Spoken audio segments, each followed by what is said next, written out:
L'absence de Kagame à Paris est-elle un refus pour Kagame de tendre ou d'accepter la main que Félix lui avait tendue ou comment?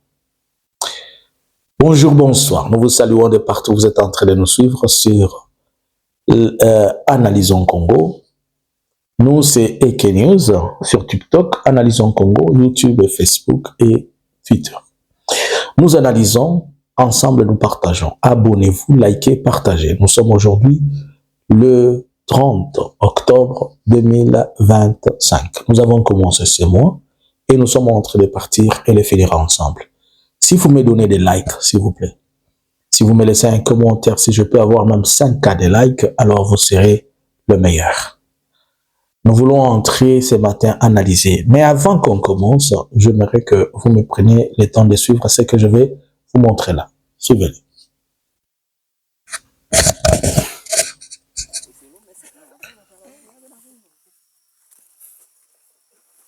Hapa ni Kibati hapa. Kibati hapa komanda sektere yole. Tuko mkibati ndani manyumba njoo ile. Manyumba kwa milioni kuna bongo. Okay. Reali njoo. Okay. Mujisikilie je peke. Tuko Kibati. Wakombata wale. Wakombata. Tuko Kibati. Reali. We, Kibati pale, Kibati. Okay.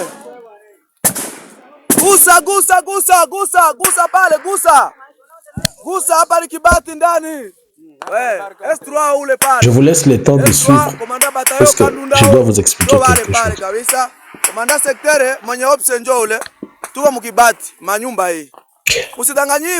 Alors, avez-vous compris quelque chose? Ou il faudrait que je vous aide d'accord? Bon, là vous voyez c'est un petit groupe de Wazalendo. Ils se retrouvent sur une colline qui eux-mêmes réclament que c'est Kibati. Et ils sont en train de poster des vidéos comme ça, vous dites ils ont pris Kibati, ils ont pris Kavumu, ils ont pris où? Ils tirent, eux-mêmes sont en train de tirer sans qu'une autre personne les tire. Vous entendez très bien comme ils sont en train de dire Beta Bango, il n'y a rien. Ils s'affrontent avec personne. Ils ne sont même pas à Kibati. Ils sont là où ils peuvent, puisqu'ils savent qu'ils peuvent se retrouver sur une petite colline en dehors de la ville et en dehors de grandes cités. Mais pour les gens qui ne savent pas, quand on va leur dire c'est Kibati, vous acceptez. C'est où vous acceptez? C'est comme ça que les Wazalendo sont en train de vous envoyer à tout le monde des messages à Kinshasa et un peu partout. Oh, les Wazalendo, ils ont les mêmes symptômes que l'IDPS. Du mensonge. Récemment, l'IDPS a changé son mensonge. On appelle ça maintenant mensonge patriotique. A dit ils peuvent vous mentir. Ils disent que même si vous mentez pour sauver la République, ce n'est pas grave, c'est un mensonge patriotique. C'est ça leur conception. Je voulais vous faire voir plusieurs fois ce que font vos Wazalendo. Et quand ils vous envoient, comme ils savent qu'à Kinshasa, les gens ne connaissent pas, les gens, et quand il suffit de les envoyer une vidéo sans esprit de critique, sans quoi ils acceptent, c'est comme ça qu'ils se jouent de vous. Revenons à notre analyse. Kagame, le grand absent de la conférence de Paris. La conférence de Paris s'ouvre aujourd'hui. Nous vous l'avons annoncé. Et le président le plus disponible de tous les présidents du monde, Félix, s'y était retrouvé déjà 48 heures avant. Mais il n'est pas l'unique invité. Il y a une cinquantaine de personnes. Et la conférence de Paris est à la fois co-organisée avec la France et l'Union africaine, dont l'Union africaine a délégué son délégué qui est fort sensible puisque la situation tourne tout autour de la RDC. Et cette situation qui tourne tout autour de la RDC, elle est axée essentiellement sur des questions humanitaires.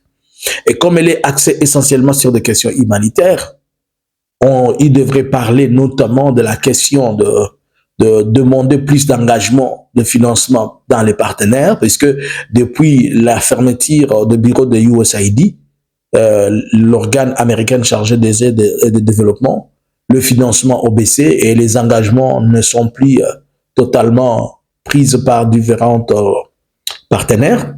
C'est dans ce sens-là que la France s'est mise, elle s'est dit, elle va demander à ce que les partenaires s'engagent plus et que l'on laisse aussi les humanitaires de travailler comme il se faut. Est-ce qu'ils sont interdits? Je pense qu'à cause seulement de questions liées à la sécurité, dans le parti Est, les humanitaires se réservent le droit de chercher une bonne protection avant de pouvoir se lancer. Et par la même occasion, on parle de la question humanitaire de la RDC, mais on invite Paul Kagame à cela. De quoi il est-il question? Nous comprenons tous que, à part les efforts qui sont en train de se faire à Doha et Washington, tout le monde veut quand même s'impliquer et mettre la main dans la pâte, voir si les choses peuvent aller. Durant ces mois, c'était entre le 9, si on ne se trompe pas des dates, à Bruxelles, Félix avait tendu sa main à Kagame pour lui dire j'attends, viens, on discute. Mais Kagame, c'est déjà qu'ils discutent à Washington, ils se sont discutés un peu partout. Et voilà Kagame qui devient aujourd'hui, il est absent et la délégation est conduite par le ministre des Affaires étrangères, Olivier Ndoye. Est-ce que Félix va parler avec le ministre des Affaires étrangères? Est-ce que Olivier Ndoye pourra parler avec Kaykwamba? D'ailleurs, vous avez vu que ça fait un temps que Kaykwamba n'est pas retrouvé dans les écrans radars, puisque à l'interne, dans l'IDPS, on est en train de dire que Kaykwamba, il est en train de fouter. Pourquoi? Puisque depuis la sortie de Bruxelles, on impute cet échec à Kaykwamba, alors que Kaykwamba l'a très bien dit, ça vient de la présidence. Alors, il y a deux personnes dans ce gouvernement à qui on est en train d'attribuer les erreurs et les échecs de Félix. C'est Kaykwamba et Anthony Kinzo, le directeur de cabinet. Et en tout cas, vous allez voir, on s'acharne sur eux. Bon, Satan à côté de la bango, bah, soit un problème de Satan. Mais alors, si Kagame envoie son ministre des Affaires étrangères, et c'est pour dire qu'il ne voit pas l'importance de cette réunion, est-ce que Kagame il boycotte la réunion? Non, il ne la boycotte pas, il délègue quelqu'un. Mais nous comprenons tous qu'à l'issue de cette réunion, il doit y avoir des discussions sécuritaires, diplomatiques. Et Kagame ne voit pas la raison de se retrouver encore face à Félix pour discuter, pour parler. Puisque ceci démontre que Kagame rejette la main. Ceci démontre que Kagame n'est pas prêt à cette main-là. Si ça va marcher, on se retrouve à Washington le 13 novembre ou on ne sait pas quelle date, si ça ne marche pas. Et certainement, c'est pour dire que Kagame n'a pas encore vu d'évolution réelle par rapport à la porte qui doit s'ouvrir à Doha.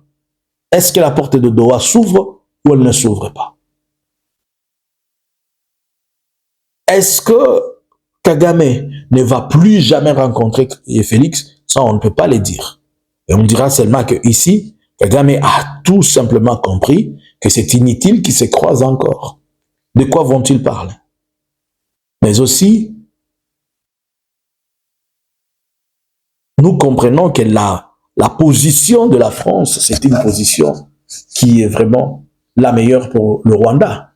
Et le Rwanda n'a pas besoin de venir encore s'expliquer sur des choses que les gens connaissent déjà.